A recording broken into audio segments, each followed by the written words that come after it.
DNA TV మన రాష్ట్రం మన ఛానల్. నమస్కారం, న్యూస్ కి స్వాగతం. అమరావతి రెండో విడత భూ సమీకరణ రైతులకి ఆంధ్రప్రదేశ్ ప్రభుత్వం భారీ ఊరటనిచ్చింది. ఈ రోజు ముఖ్యమంత్రి చంద్రబాబు నాయుడు తాడికొండ, పెదకూరపాడు నియోజకవర్గాల రైతులతో కీలక భేటీ నిర్వహించారు. భూములిచ్చిన రైతుల సమస్యలపై సానుకూలంగా స్పందించిన సీఎం కౌలు చెల్లింపుతో పాటు రుణ మాఫీపై సంచలన నిర్ణయాలు ప్రకటించారు. రాజధాని అమరావతి నిర్మాణంలో భాగస్వాములైన రెండో విడత భూ సమీకరణ రైతులకు ఏపీ ప్రభుత్వం అండగా నిలిచింది. తాడికొండ మరియు పెదకూరపాడు నియోజకవర్గాలకు చెందిన 10 గ్రామాల రైతులతో ముఖ్యమంత్రి చంద్రబాబు నాయుడు ఈ రోజు ప్రత్యేకంగా సమావేశమయ్యారు. ఈ సందర్భంగా రైతుల అభ్యర్థన మేరకు కీలక హామీలను ఇచ్చారు.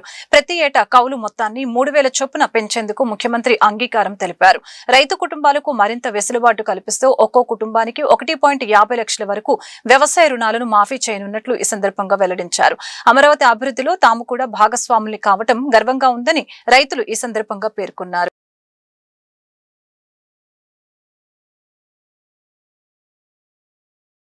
విజయవాడ ఇంద్రకీలాద్రిపై ఆధ్యాత్మిక సందడి నెలకొంది. రాష్ట్ర సమాచార పౌర సంబంధాలు గృహ నిర్మాణ శాఖ మంత్రి కొలుసు పార్థసారథి ఈరోజు కుటుంబ సమేతంగా కనకదుర్గమ్మ వారిని దర్శించుకున్నారు.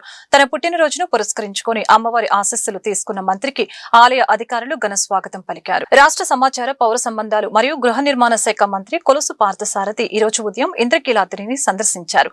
ముందుగా ఆలయానికి చేరుకున్న మంత్రికి ఆలయ కార్యనిర్వహణాధికారి వికే సీనానాయక్ ఆధ్వర్యంలో అర్చకులు, వేద పండితులు పూర్ణ కుంభంతో ఘన స్వాగతం పలికారు. దర్శనం అనంతరం వేద పండితులు మంత్రి పార్థసారథికి వేద ఆశీర్వచనం అందజేశారు. ఈ సందర్భంగా ఆలయ ఈవో సీనానాయక్ అమ్మవారి శేష వస్త్రాన్ని కప్పి చిత్రపటం మరియు ప్రసాదాలను మంత్రికి అందజేసి జన్మదిన శుభాకాంక్షల్ని తెలియజేశారు. దుర్గమ్మ ఆశీస్సులతో రాష్ట్రం సుభిక్షంగా ఉండాలని ఈ సందర్భంగా మంత్రి ఆకాంక్షించారు.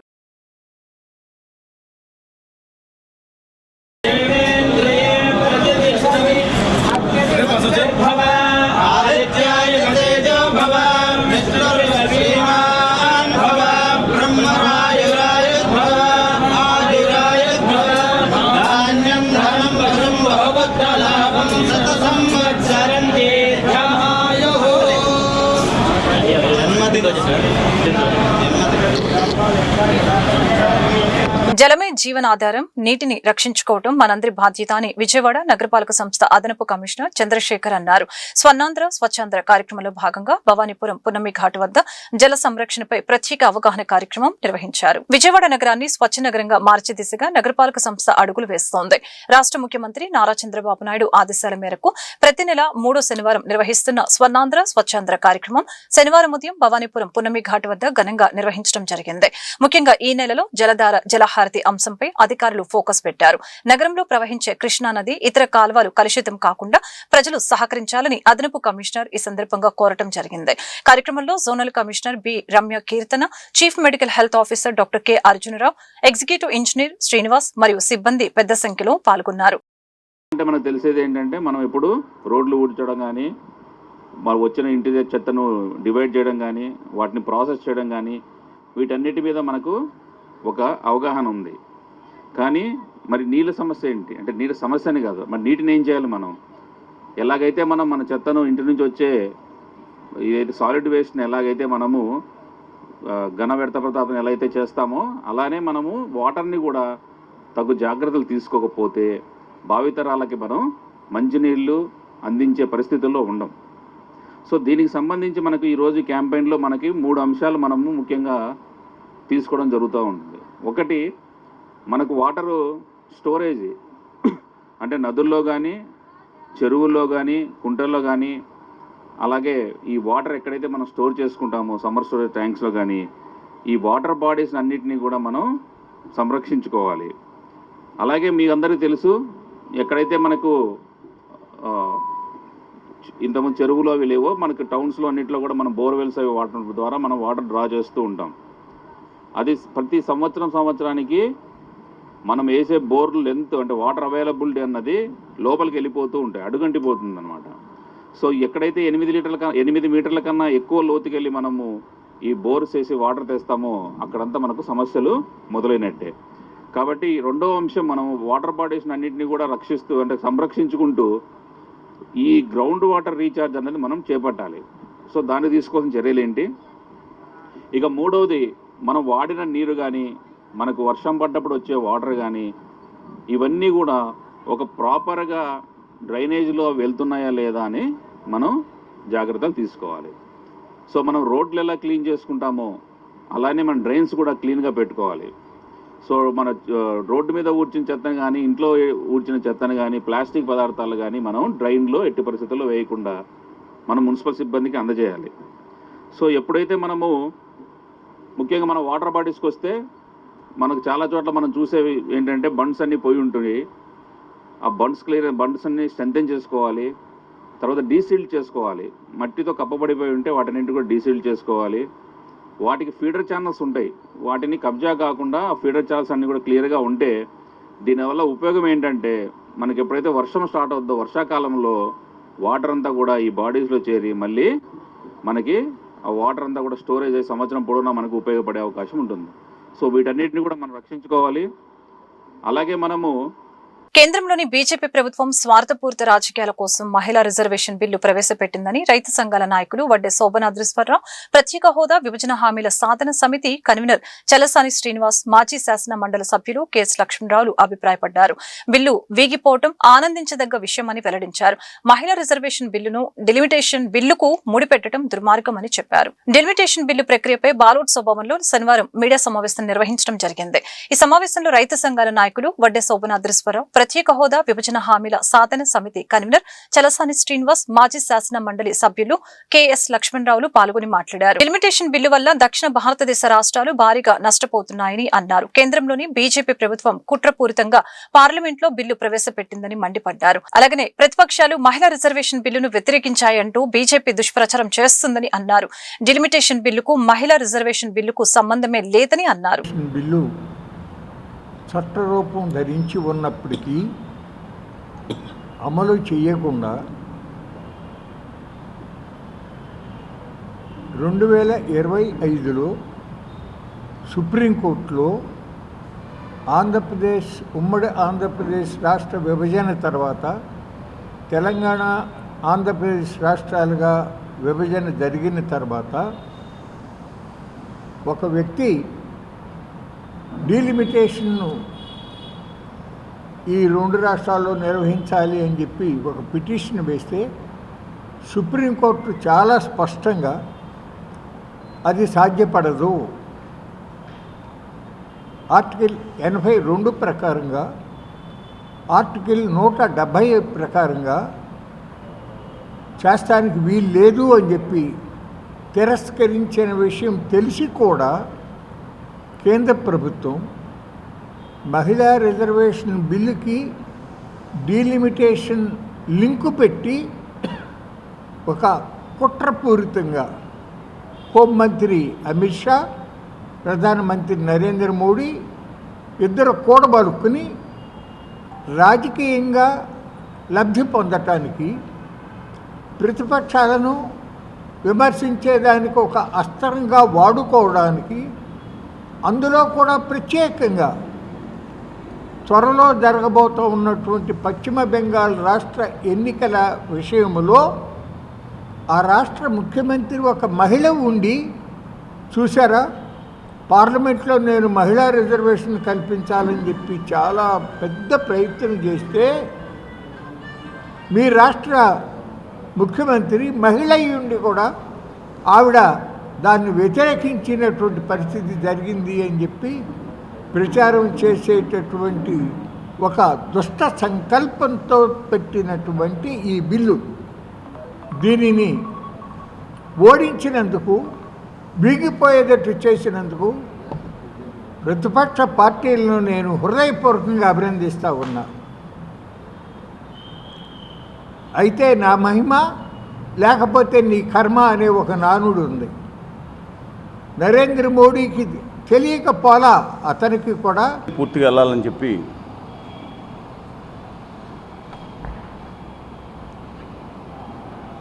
మనం తెలుగు జాతి బిడ్డలం. ఈ దేశ మూలవాసుల్లో ఒకళ్ళైన ద్రవిడుల యొక్క వారసులం. మనది యూరోపియన్, ఇరానీ, ఇండో లాంగ్వేజ్ అయిన హిందీ కాదు. ఈ దేశ మూల భాష తెలుగు జాతి బిడ్డలం. 13 కోట్ల మంది ఉన్నాం. నిన్న భయంకరమైన కుట్ర జరిగింది. తెలుగు జాతిలో పుట్టిన ప్రతి ఒక్కళ్ళు తెలుసుకోవాలి ఇది పూర్తిగా కూడా. మీకు తెలుసు, ఈ దేశంలో అభివృద్ధి కావాలంటే పాపులేషన్ తగ్గించుకోండి అని చెప్పి కేంద్ర ప్రభుత్వం ఇచ్చిన సూచనల ప్రకారం పాటించిన మన తెలుగు జాతి బిడ్డలు, ఇతర ద్రావిడులు తమ పాపులేషన్ కంట్రోల్ చేసుకున్నారు. దానికి ఇచ్చే ప్రతిఫలం ఏంటంటే మీకు శిక్ష వేస్తాను, మీకు పార్లమెంట్లో తొక్కేస్తామనే సిద్ధాంతాన్ని, ఇది తప్పని ఆ రోజు శ్రీమతి ఇందిరాగాంధీ గారు 42వ రాజ్యాంగ సవరణ చేస్తూ ఈ పార్లమెంట్లో ఏ రాష్ట్రాలకు ఎంత ఉన్నాయో ఆ విధంగానే ఉండాలి 71 ప్రకారం అని చెప్పి రాజ్యాంగ సవరణ చేశారు. తర్వాత పెద్దలు గౌరవనీయులు భారతీయ జనతా పార్టీకి సంబంధించిన దేశానికి ప్రధానమంత్రి వాజ్పేయి గారు కూడా 84 రాజ్యాంగ సవరణ చేశారు, 26 వరకు ఫ్రీ చేయాలని. ఇవాళ అలాంటిది మన దేశ ప్రధానమంత్రి అది కంటిన్యూ చేయడం మానేసి మన మీద విషం చెమ్మడానికి, దుర్మార్గం చేయడానికి వాళ్ళ పెద్దల సహకారంతో ప్రయత్నించారు. ఎందుకు చెప్తున్నా అంటే అండి, నిన్న అసలు పొద్దున్న నాకు అర్థం కాదు. సాయంత్రం చూస్తే నిన్న మిథున్ రెడ్డి గారు పార్లమెంట్లో మాట్లాడారు, చాలా వరకు చక్కగా మాట్లాడారు. ఇది ప్రత్యేక హోదా, దాన్ని లింక్ చోటు చేశారు. ప్రత్యేక హోదాకే హామీ ఇస్తే దిక్కులేదు, పార్లమెంట్లో కనీసం బిల్లు 50% కండిషన్ లేకుండా ఎక్కడ ఉంటుందని పెట్టి మాట్లాడారు. లావు శ్రీకృష్ణదేవరాయలు గారు పేరు పెట్టుకున్నారు.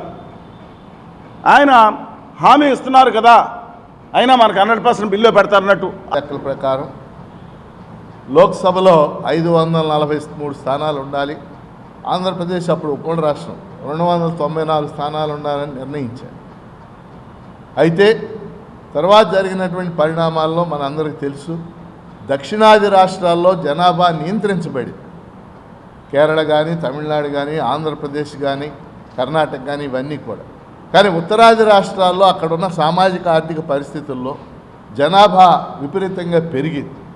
అందుకని ఆ రోజుల్లో ఇప్పుడు కనుక చేస్తే ఉత్తరాది రాష్ట్రాల్లో సీట్లు విపరీతంగా పెరుగుతాయి కాబట్టి అని 2 రాజ్యాంగ సవరణలు చేసి వాటిని వాయిదా వేసి 2026 దాకా ఇదే సంఖ్య కొనసాగుద్దని అది చెప్పారు. ఇవాళ 2026 వచ్చింది కనుక ఇప్పుడు ఏం చేయాలనేది ఒక చర్చ చేసి అసలు సీట్లు ఎలా పెంచాలి, ఏమి చేయాలి. 2026 జనాభా లెక్కలు ఇప్పుడు జరుగుతున్నాయి. దీనిలో కులగణన కూడా ఉంది, మన అందరికీ తెలుసు. కాబట్టి కులగణన ఆధారంగా ఏం చేయాలి, ఎస్సీ పాపులేషన్ ఎంత పెరుగుద్ది, ఎస్టీ పాపులేషన్ ఎంత పెరుగుద్ది, దీనికి అనుగుణంగా సీట్లు ఎలా పెంచాలి, మళ్ళీ జనాభా ఆధారంగా కనుక చేస్తే ఉత్తరాది రాష్ట్రాలకే బెనిఫిట్ అవుద్ది. కాబట్టి దక్షిణాది రాష్ట్రాలు కూడా నష్టపోకుండా ఏం చేయాలనేది ఒక విస్తృతమైన చర్చ చేయాలి. ఆ చర్చ ఏమీ లేకుండా నిన్న కేవలం 48 గంటల సమయం ఇచ్చి ఈ రాజ్యాంగ సవరణ బిల్లు ప్రవేశపెట్టడం అత్యంత దుర్మార్గమైన విషయం. దాన్ని ఒక్కదాన్ని ప్రవేశపెట్టకుండా వాళ్ళు కావాలని అమిత్ షా, మోడీ ఇద్దరు కూడా దానికి మహిళా రిజర్వేషన్ బిల్లును లింక్ చేశారు. వాస్తవంగా మహిళా రిజర్వేషన్ బిల్లు ఆమోదం పొందిన బిల్లు మళ్ళీ అందులో విజయవాడలో పెను ప్రమాదం తప్పింది. నగరంలోని మాచవరం ప్రాంతంలో ఓ భారీ వృక్షం నివాస గృహంపై కూలింది. మాచవరం కార్మిక నగర్ 2వ డివిజన్ పరిధిలోని కొండ ప్రాంతంలో ఈ సంఘటన చోటు చేసుకుంది. ఒక్కసారిగా భారీ వేప చెట్టు కుప్పకూలటంతో ఓ ఇల్లు పూర్తిగా దెబ్బతిన్నది. ప్రమాద సమయంలో ఇంట్లో ఉన్నవారు అప్రమత్తంగా బయటకు రావడంతో పెను ప్రమాదం తప్పినట్లు అయింది. విజయవాడ మాచవరం కార్మిక నగర్ కొండ ప్రాంతంలో ఒక్కసారిగా బీభత్సం నెలకొంది. ప్రమాదం జరిగిన సమయంలో ఇంట్లో ఉన్నవారు ప్రాణభయంతో బయటకు పరుగులు తీయడంతో పెద్ద ముప్పు తప్పింది. అయితే ఈ ప్రాంతం కొండపై ఉండటం, వెళ్లేదారి ఇలా ఇరుకుగా ఉండటంతో ఆ భారీ చెట్టును తొలగించడం స్థానికులకు తలకు మించిన భారంగా మారింది. చెట్టు కొమ్మలు ఇంటిపైన ఉండటంతో ఎప్పుడు ఏం జరుగుతుందోనని బాధితులు కన్నీరు మున్నీరవుతున్నారు. ఇరుకైన మార్గం కారణంగా సాధారణ పరికరాలతో చెట్టును తొలగించడం సాధ్యం కాదని, ప్రత్యేక యంత్రాలు అవసరమని స్థానికులు చెబుతున్నారు. తమను ఈ గండం నుంచి గట్టెక్కించాలని మున్సిపల్ కార్పొరేషన్ అధికారులు, విపత్తు నిర్వహణ శాఖ సిబ్బందిని బాధితులు వేడుకుంటున్నారు. ప్రభుత్వం తక్షణమే స్పందించి సహాయక చర్యలు చేపట్టాలని, మీడియా సోదరులు కూడా ఈ విషయాన్ని ఉన్నతాధికారుల దృష్టికి తీసుకువెళ్లాలని కోరుతున్నారు. కూటమి ప్రభుత్వం అధికారంలోకి వచ్చిన తర్వాత స్వర్ణాంధ్ర స్వచ్ఛాంధ్ర కార్యక్రమాన్ని ఉద్యమ స్ఫూర్తితో అమలు చేస్తున్నారని సెంట్రల్ ఎమ్మెల్యే బోండా ఉమామేశ్వరరావు స్పష్టం చేశారు. పిల్లల్లో పరిశుభ్రతపై అవగాహన పెంపొందిస్తూ విజయవాడను మరింత స్వచ్ఛ నగరంగా, స్వచ్ఛ నియోజకవర్గంగా తీర్చిదిద్దాలన్న లక్ష్యంతో పనిచేస్తున్నామని వెల్లడించారు. సింగనగర్లోని ఎంకే బేగ్ స్కూల్ విఎంసీ ఆధ్వర్యంలో స్వచ్ఛాంధ్ర స్వర్ణాంధ్ర అవగాహన కార్యక్రమం ఘనంగా జరిగింది. ఈ కార్యక్రమానికి ముఖ్య అతిథిగా ప్రభుత్వ విప్ సెంట్రల్ నియోజకవర్గ శాసనసభ్యులు బోండా ఉమామేశ్వరరావు హాజరై విద్యార్థులతో స్వచ్ఛత ప్రతిజ్ఞ చేయించారు. అనంతరం ఇంకుడు గుంతల ప్రాముఖ్యతను వివరించి మొక్కలు నాటారు. ఈ సందర్భంగా బోండా ఉమా మాట్లాడుతూ రాష్ట్రాన్ని చెత్తరహితంగా నగరాలను పరిశుభ్రంగా తీర్చిదిద్దడం ప్రభుత్వ లక్ష్యమని తెలియజేశారు. స్కూల్ పిల్లల నుంచి మహిళల వరకు ప్రతి ఇంటికి చేరే విధంగా అవగాహన కార్యక్రమాలు నిర్వహిస్తూ ప్రజల్లో పరిశుభ్రతపై చైతన్యం పెంచుతున్నామని ఈ సందర్భంగా తెలిపారు. చెత్తను వేస్ట్ టు ఎనర్జీ ప్లాంట్ కి తరలించి విద్యుత్ ఉత్పత్తి చేస్తున్నామని, చెత్తను వృధా కాకుండా సంపదగా మలుస్తున్నామని చెప్పారు.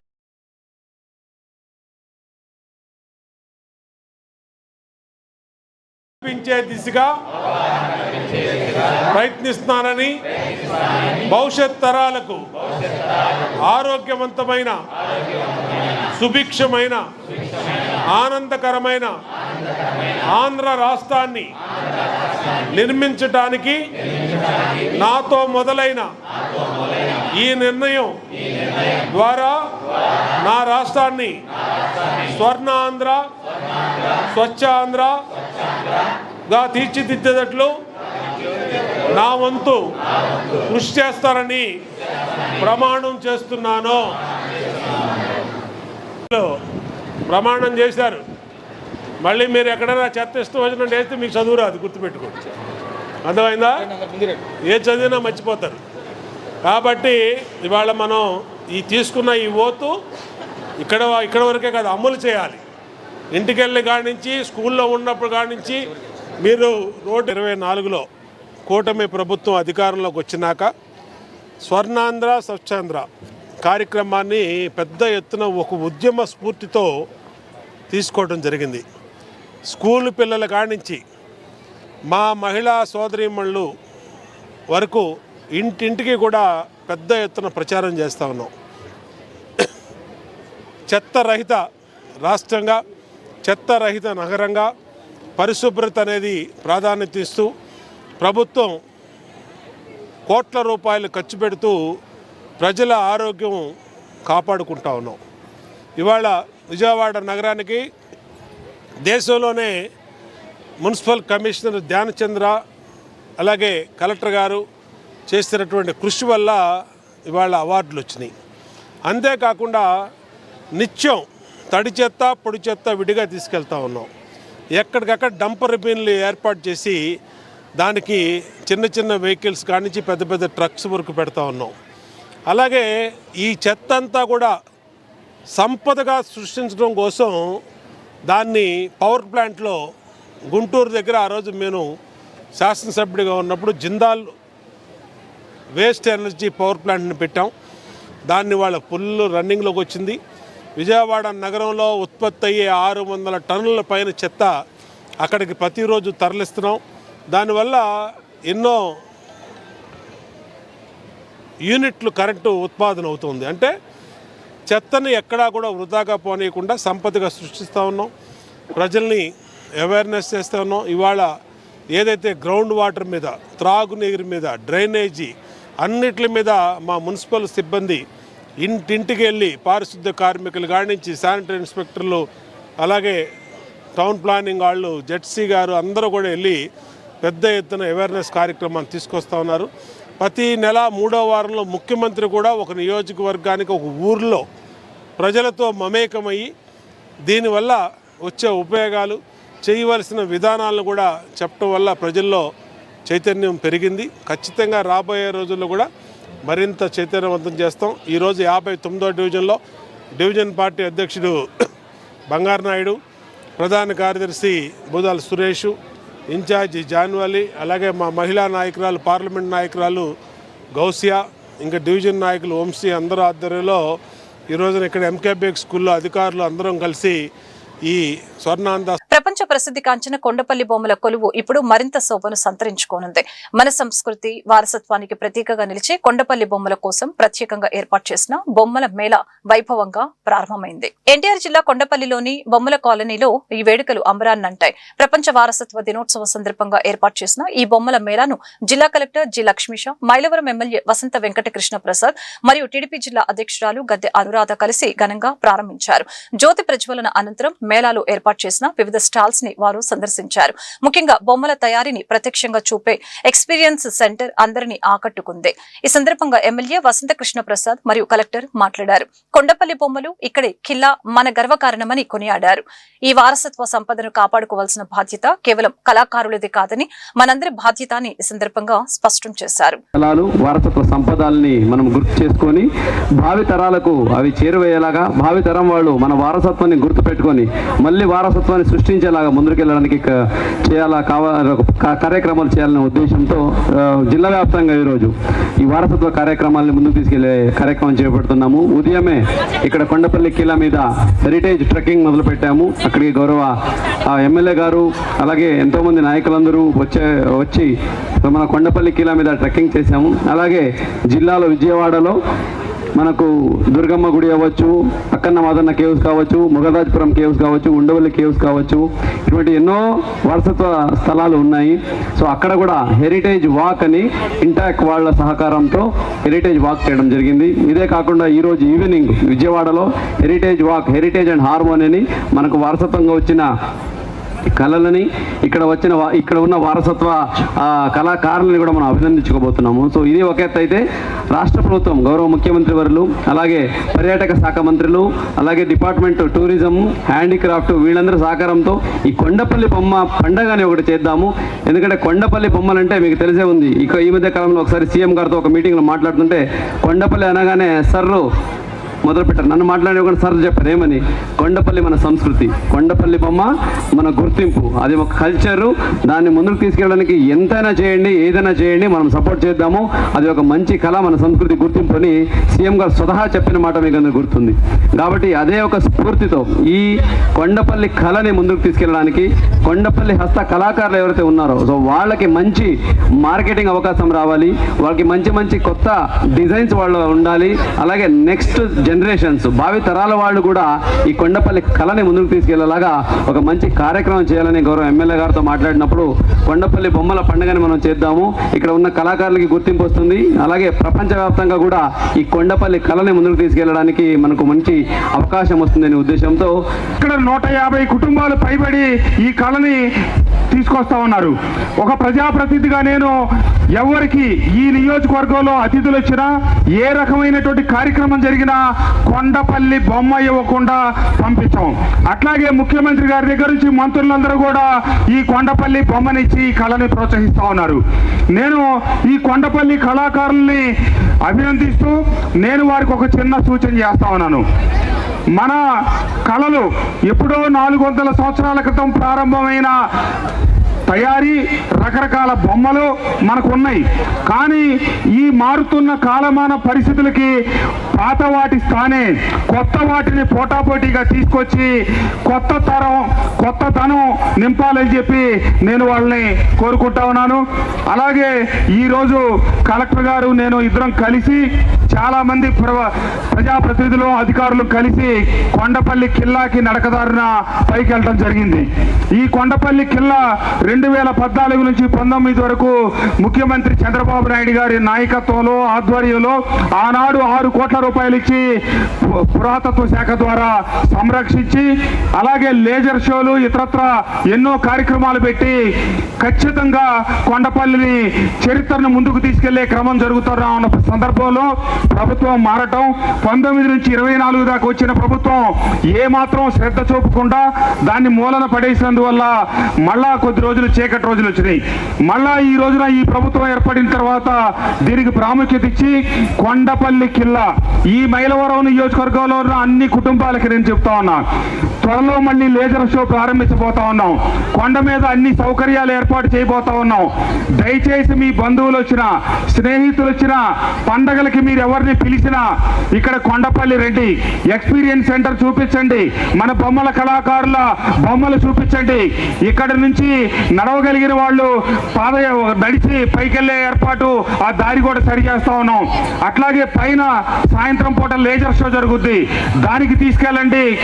ఆంధ్రప్రదేశ్లో మెడికల్ కాలేజీల సంఖ్య పెంచాలని ఆంధ్రప్రదేశ్ వైద్య విద్యార్థుల parents association president Arun Chowdary, working president Tarakesh, secretary Sam, Elamanchili అనూషాలు కేంద్ర రాష్ట్ర ప్రభుత్వాలను కోరారు. జనాభాకు తగిన వైద్య కళాశాలలు ఉన్న వైద్య కళాశాలలో సదుపాయం లేక విద్యార్థులు ఇబ్బందులు పడుతున్నారని ఆవేదన వ్యక్తం చేశారు. గాంధీనగర్ ప్రెస్ క్లబ్ లో ఆంధ్రప్రదేశ్ వైద్య విద్యార్థుల పేరెంట్స్ అసోసియేషన్ ఆధ్వర్యంలో విలేకరుల సమావేశం నిర్వహించడం జరిగింది. ఈ సందర్భంగా అసోసియేషన్ సభ్యులు మీడియాతో మాట్లాడారు. వైద్య విద్య రంగంలో విద్యార్థుల సమస్యలు పరిష్కరించుకునేందుకు ఆంధ్రప్రదేశ్ లో అసోసియేషన్ ఏర్పాటు చేసుకోవడం ప్రథమంగా జరిగిందని తెలియజేశారు. నేడు Andhra Pradesh NEET parents association registration ప్రక్రియ పూర్తి చేసుకోవడం గర్వించదగ్గ విషయమని అన్నారు. అనంతపురం జిల్లా నుంచి వచ్చేసాం. నిజంగా ఈరోజు ఒక సుదినం. ఆంధ్రప్రదేశ్ రాష్ట్ర చరిత్రలో ఎన్నడూ లేని విధంగా, మునుపెన్నడూ జరగని విధంగా ఈరోజు వైద్య విద్యారంగంలో ఒక మలుపు తీసుకునే సంఘటన జరిగింది. ఈరోజు వైద్య విద్యార్థుల కోసం, వైద్య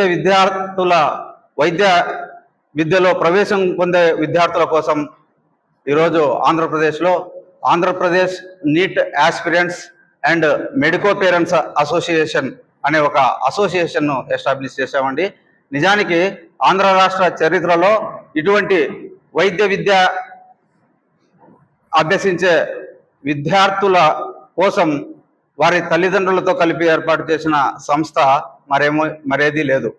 నిజానికి ఇప్పటి వరకు ఆంధ్రప్రదేశ్లో వైద్య విద్య అభ్యసిస్తున్న ఎంబీబీఎస్ విద్యార్థులు కానీ, బీడీఎస్ విద్యార్థులు కానీ, ఆయుష్ విద్యార్థులు కానీ తమ సమస్యలను ఎవరికి చెప్పుకోలేక తమలో తామే కుమిలిపోయిన ఒక పరిస్థితి నుంచి ఆ విద్యార్థులను గట్టెక్కించడం కోసము ఈరోజు మేము పేరెంట్స్తో కలిసి, అంటే మెడికో చదివే పేరెంట్స్, వైద్య విద్య అభ్యసించే పేరెంట్స్తో కలిపి ఒక అసోసియేషన్ ఏర్పాటు చేయడం జరిగిందండి. ఆ అసోసియేషన్ మొత్తం కార్యవర్గం ఇక్కడ ఉంది. అసోసియేషన్ ప్రెసిడెంట్ అరుణ్ చౌదరి గారు, విశాఖపట్నం. నా పేరు అప్పలకొండమ్మ. నేను అనకాపల్లి నుంచి వచ్చానండి. అసలు మన ఆంధ్రప్రదేశ్లో బాగా చదువుకున్న వాడికే గవర్నమెంట్ సీట్ వస్తుందండి. కానీ గవర్నమెంట్ మెడికల్ కాలేజీల్లో ఫెసిలిటీస్ అస్సలు కల్పించట్లేదు. దాని మీద మేము AP NEET medico parents association తరపున, AP NEET aspirants and medico parents association తరపున మేము రానున్న కాలంలో మేము అనుకొని తల్లిదండ్రులుగా మేము ముందుకెళ్తే కొంత మంచి జరుగుతుందన్న సదుద్దేశంతో ఈ యూనియన్ ని మేము ఏర్పాటు చేసుకోవటం జరిగిందండి. ముఖ్యంగా కౌన్సిలింగ్ టైంలో చాలా మంది పేద విద్యార్థులు, చాలా మంది తెలియని తల్లిదండ్రులు చాలా సీట్లు నష్టపోతున్నారు. అలా నష్టపోకుండా మా వంతుగా మేము ఒకప్పుడు 2 సంవత్సరాలు బట్టి మేము గైడెన్స్ తీసుకుంటూ మేము వస్తున్నాం. కాబట్టి ఆ ప్రాబ్లమ్స్ వేరే పేరెంట్స్ ఎవరూ పడకుండా మా వంతు సహాయ సహకారాలు రానున్న జనరేషన్ లో ఉన్న తల్లిదండ్రులకు ఇస్తూ పిల్లల్ని మంచి ప్రజా డాక్టర్స్ గా తీర్చిదిద్దాలన్న ఒక మంచి ఆకాంక్షతో ఫలాపేక్ష లేకుండా ఈ యూనియన్ మేము స్థాపించడం జరిగిందండి. మీడియా మిత్రులందరూ దయచేసి మీరు చాలా వాటికి సపోర్ట్ చేస్తూ ఉంటారు. నీతిగా, నిజాయితీగా మేము ఈ యూనియన్ ఏర్పాటు చేసుకున్నాము. మంచి డాక్టర్స్ ని మేము సమాజానికి ఇవ్వడానికి మేము ముందుకొచ్చాం. కాబట్టి మీరు మా వైపు ఉండి ప్రతి ఒక్కరికి దీని తాలూకా ఆవశ్యకతను తెలియజేస్తారని మీకు కోరడమైనది.